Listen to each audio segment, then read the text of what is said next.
From the All Indiana Podcast Network, this is Real Talk, No Strings Attached. The podcast brought to you by the youth of Indianapolis, using this platform and their voice to touch on vital topics they believe impact their communities. Here's the Real Talk team for some real talk, no strings attached. Are you ready? Because here we go. Yo, it's the Real Talk team. I'm Nadia. I'm Julia. I'm Kai. And we're here with Cadence. Sean. And today we're going to be talking about sexual health. Okay. The first question, I'm going to bring it to Kai. Thank you. First question we have for our guest is, what education have you gotten on sex or sexual health? I've received information on sexual health from my parents, other authority figures in my life, so the teachers. I'm sure everybody knows about the puberty videos and, oh, if you're a girl, you're going to get your period. If you're a boy, your voice is going to get deeper. You know what I mean? And it's all talking about the hormones and, what to expect. Right. But I think also just learning about contraceptives and how to have safe sex, consent, sexual assault, I think is very good to learn about. And just, what to do if, maybe you're in a situation where sorry. Maybe if you're in a situation you're a woman and, what to do if you maybe think you're pregnant and, you know what I mean, and how to prevent that. And just, just keeping yourself safe and make sure that, you trust the person that you're choosing to have sexual relations with. I heard you stop for a minute at the end of your sentence. And I feel like an important question to ask is, why does it feel so taboo to talk about sex? I think it seems very taboo to talk about sex because our society deems sex as a taboo and kind of promiscuous and very racy.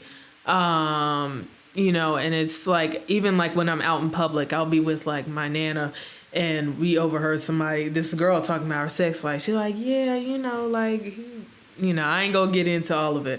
But, and even my Nana, she was like, why is she talking about that in public? Just passing judgment. And so I think people, I think it's even for me, I feel like I don't really want to hear about somebody else doing that either. You know what I mean? I think it seems like something that you kind of talk about in private, you know what I mean? Especially going into details. I'm I don't think really anyone wants to hear about that.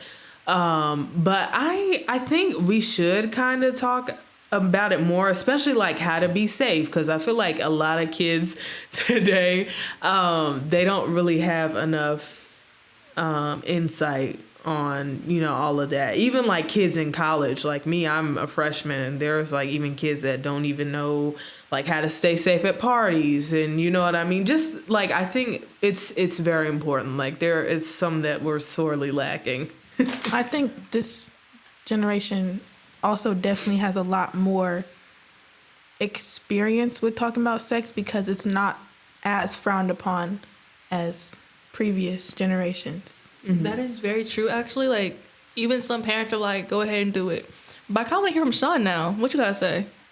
For me, I ain't learned about sexual health. I ain't learned about sexual health in school. I was just taught by my parents and stuff like that.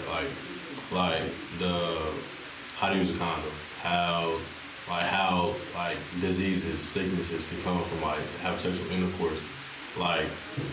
Sexual health should be taught even before sexual intercourse, having sex. I feel the moment the hormones first kicking in, I find that's the moment you should start being taught the different things that's possible to happen.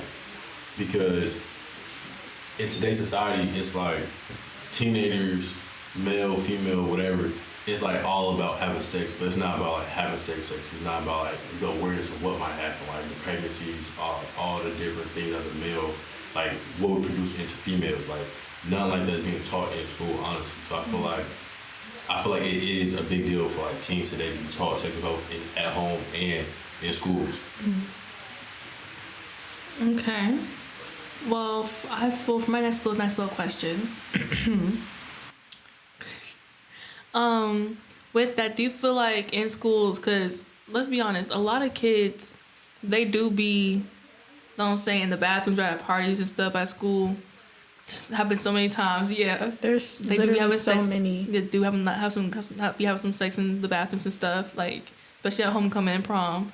So I was wondering, do you feel like in the bathroom they should put like condoms and like sex, just like things like actually like kind of like help, I guess, just in case, yeah. I would say yes. I mean, like, even going into, like, the women's restroom, like, they always have, like, tampons and pads. Well, sometimes. I mean, I think it depends on where you are. I do kind of have a problem with them charging for it, though. I feel like do I really got to run through, like, my wallet to get, like, a quarter of, like, I get my period, and I'm like, you know what I mean? So I feel like it kind of just, it's kind of like a hassle to get it.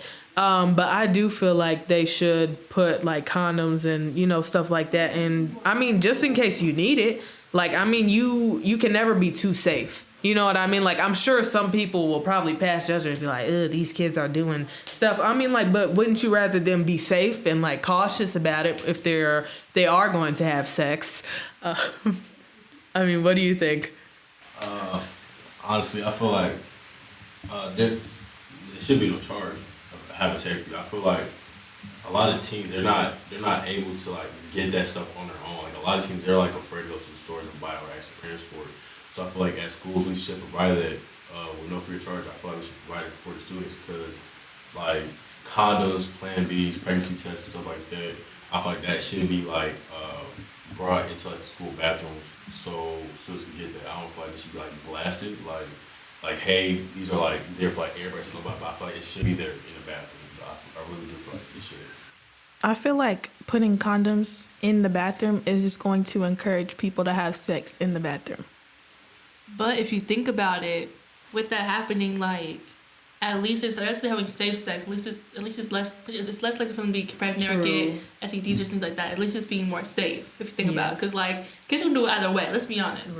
With or without anything, I'm gonna do it anyways. Because high school kids or even middle school kids, it happens in middle school and in elementary.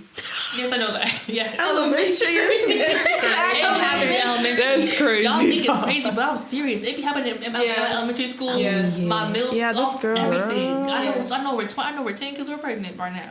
This YouTuber I used to watch, she did get pregnant at a really young age. I think she got pregnant at like 12.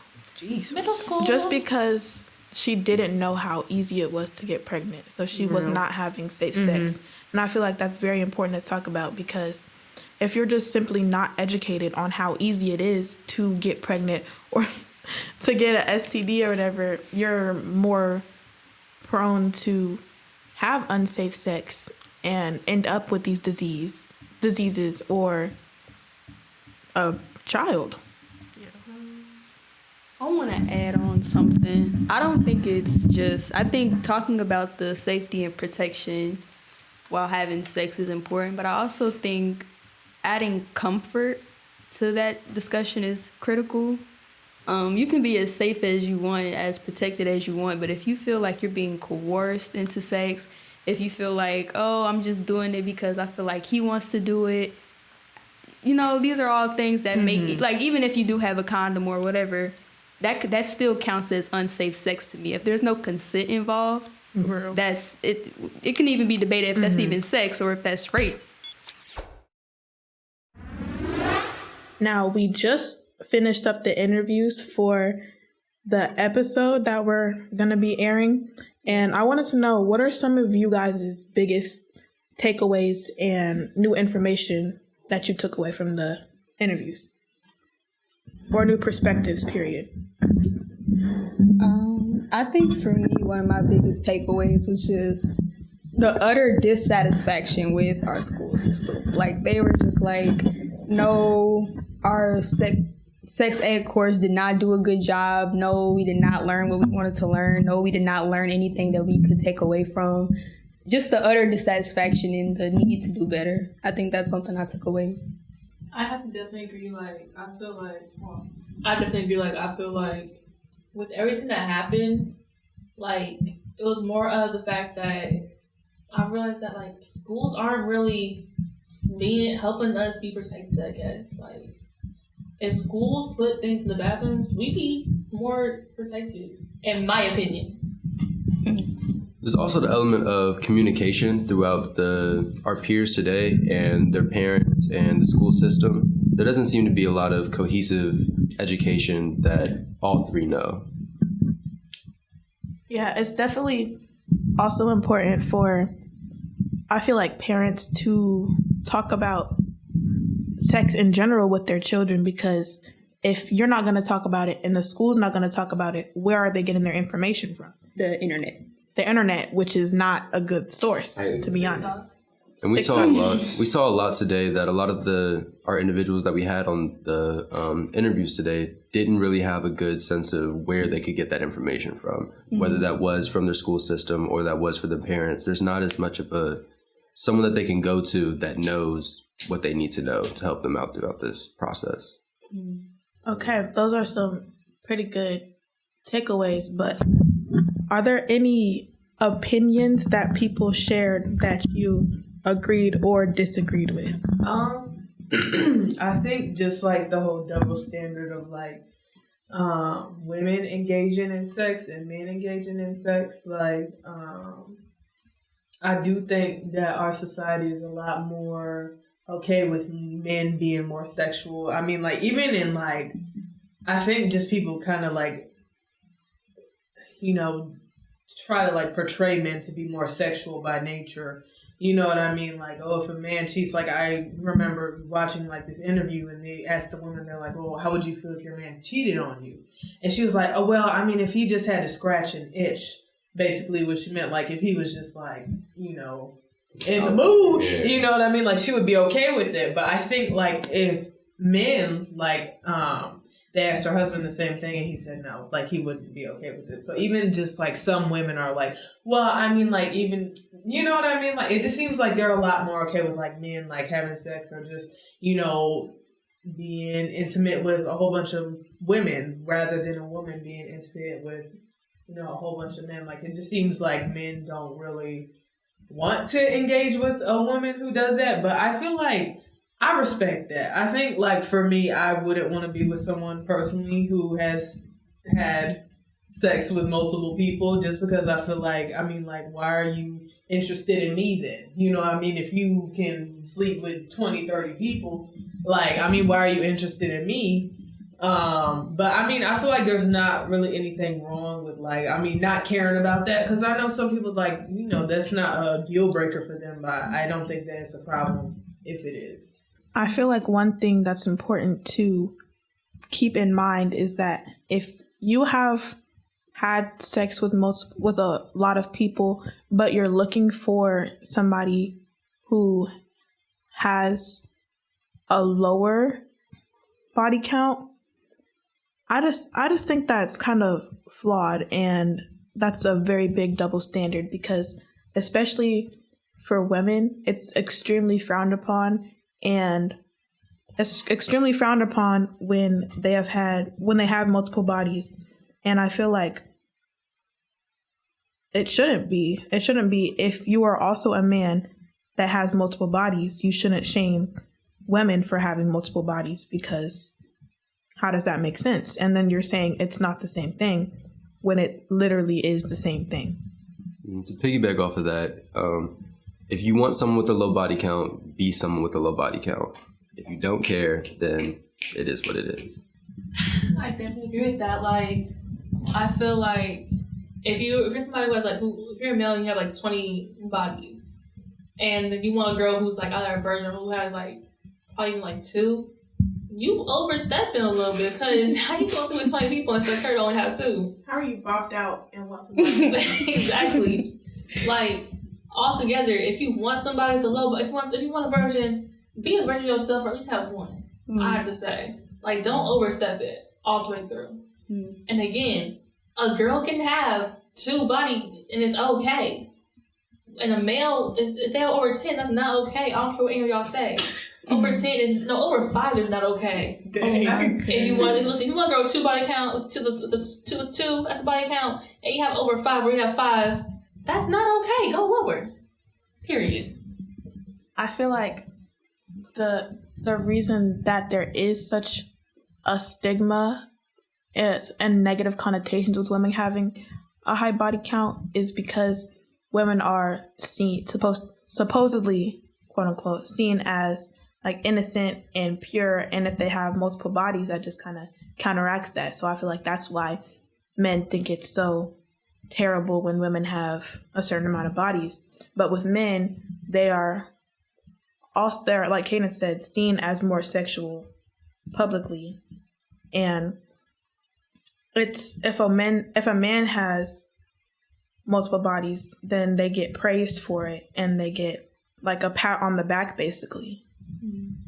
I want to kind of relate this back to young people too. Like when we see a 16-year-old, 15-year-old, 14-year-old girl who is pregnant or has a baby, it's always like, oh, she's this, she's that. But we don't ever talk about like the young man who got her pregnant, like the young man who made the decision not to use protection, or the young man who made the decision to, like it takes two to make a baby, but for some reason it's always put on the young girl to be smarter, where, oh, you should have did this, but we never take the young man into account. But I think there should be more responsibility on both parties, not just more on the man or not even man, the boy or the girl.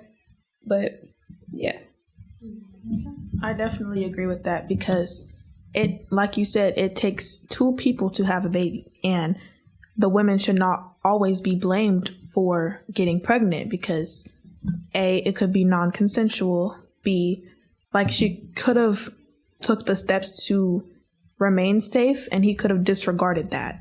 So I feel like it's important to think about those things before you go and shame somebody who got pregnant at a young age. Think about their circumstances and how would you feel if you were in their shoes? Yeah. Especially because like abortions are so frowned upon, and like quote unquote killing a baby is so frowned upon in our culture. Like, but then we blame 16-year-olds for having a baby. And then we also don't give people access to like free contraceptives. And with the abortion laws, there's not a lot of states left that you can get an abortion, and especially if it was non-consensual, you would not want to have that baby if it wasn't consensual and you got pregnant. And I feel like the government does not care. As long as you're not killing the baby, they don't care. They don't care about where the baby ends up, how the baby's raised, if you can even afford to take care of that baby. They do not care. As long as you're not killing the baby, they don't care. They don't care about you or what happens to the baby. One last thing. I feel like me and you are playing like my cop, but right, like our government is definitely, like I've heard pro-fetus, but not pro-life. Like we don't have affordable childcare. We don't have good school systems, but we do, like, you may not kill that baby. There's a quality of life aspect that we're missing out on. When you say, yes, we're keeping the baby, or there is a baby in general, from the governmental perspective, we can talk about that. We don't tend to do extra work to make sure that that baby that's made has a sound home, sound education, sound lifestyle. That's a big part. I want to wrap back around holding the right people accountable and holding yourself accountable in these situations is very important. Understanding that it is your sexual health at the end of the day, these are your decisions, and making the best ones can only happen through proper education and knowing exactly what you're getting into. But where can you get that education? Absolutely. And I think that this is where we as a group here try to figure that out. We saw today that we had 15, 20 people on that stage, and none of us had a really good sound school system that gave us the proper sexual education, home life that gave us the proper education. It's not really present. We probably have to revamp what that even looks like in the long run. Speaking back on that, on what Nas said, when it comes to the case that we don't have the education, we have to take accountability on ourselves. We have to take it upon ourselves to educate ourselves. But again, we might be misled because there's something on Instagram, it might be something on TikTok that may not just be right. That may not be right, because when I interviewed Nas, he talked about condoms. Yes, it's a 99% chance it'll work, but it's a 1% chance that it won't. And that 1% happens too much in our community. So we have to educate ourselves on the aftermath, not really beforehand going to the clinic. Because you can't go to the clinic before I'm just going to be real. You can't go to the clinic anymore before you put it in. It's done. You put it in. So when the case comes and you see, the double lines on the pregnancy test, hey, it's on you, bro. So. And I feel like when people have unsafe sex and then the girl finds out she's pregnant, some of the times, if it's a young couple or whatever, the man gets so mad at the girl sometimes. And I just don't understand that, because it's not her fault. It's not entirely her fault that she is pregnant. And I feel like sometimes they just need to take accountability, because it takes two to tango. I have a question. I have a question. Something I think that was really beautiful, one of the guest young people said, was that he actually was able to get a pretty sound education on sexual health and sex from his mom. And he was able to have a comfortable environment and atmosphere to have those conversations with his parents. So he did get, he felt like he knew a thing or two before he actually got active. Because he said it was particularly from his mom that he got a lot of his education from. So I'm wondering, is having conversations about sex, is that a universal feeling? Like I'm more able to talk about it with my mother or a female figure or with a male figure? I think that's really insightful. I think for me personally, I think my dad, he was a bit more he was always very hard on me in the way that he was this is your body. You know what I mean? If no one has the right to disrespect you in that way. And I appreciate him for that. Mm-hmm. But I definitely think when it comes down to sex and puberty, my dad, he was very kind of awkward about that. I would even try to sit down with him and Dad, what is this? Mm-hmm. And I think it kind of made him uncomfortable. He was I think now, since I'm 18, I'm sure he'd be a little bit more but I think when you're that close-minded, I think, you kind of want to protect your kid. Any parent does. But I think sometimes you can't shelter them too much, because they're going to hear stuff at school. They're going to see stuff on Instagram. They're going to see stuff anywhere. If they're not getting it from you, they're going to get it from somebody else, regardless. So I think just as a parent, you have to kind of be okay, my kid asked me this question, even if it makes me uncomfortable, I still kind of have to, it's kind of your responsibility to make sure that they're educated properly on what sex is, and if they have a, question regarding anything sexual, or, just asking about what consent is, or even if they ask what abortion is, or, whatever. I think it's very important. But I think my mom, me personally, my mom was a lot more open-minded. Even if something's uncomfortable, or even if we're kind of both a bit by it, she was always still very patient. And I think it also just comes down to listening to understand and not listening to respond. So, yeah. I feel like me personally, it's all I never talked to my dad about anything puberty, period. I never even talked to my dad about my period or anything, or if I needed pads or tampons when I was at his house. I never talked to him about it. I would always talk about it with either my grandma or his girlfriend, never him, because I feel like it's so much more awkward as a female to talk to males about anything relating to puberty or anything. But with my mom, I feel like I'm definitely more comfortable coming to her and talking to her. And if I was in a certain situation where I needed help, if I was facing STDs or pregnancy, I would definitely talk to my mom first before I talk to anybody. This definitely sounds like a call to action, not just to fathers, but to parents in general. No matter if they're daughters or sons, listen to them. If they need something, you have a duty as a parent to provide them with the best that you can. You may not have the best that there is, but you can provide them with the best that you can. So. I think we also see that a lot of parents are also kids that are just a little bit more grown up. Yeah. And they might not have all the answers, but if you are a parent, it is your duty to learn. And there are resources out there And hopefully with these conversations, we can connect those resources to people more often to better educate the parents on how to guide their children through these processes. I feel like just trying your best. That's all you can really do. As a parent, just try your best to be there for your kid. Even if you don't agree with what they're doing, shaming them is not going to fix the situation. It's just going to make them feel worse about themselves than they probably already do. So I feel like just be there for your kid. And if, as a kid, listen to what your parents have to say sometimes, because most of the time they're going to be right. But yeah, I think that's a wrap, y'all.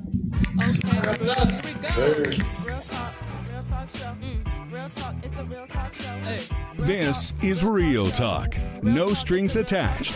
Be sure to like and subscribe to this podcast. And be sure to check out other great podcasts on the All Indiana Podcast Network. Online now at allindianapodcastnetwork.com.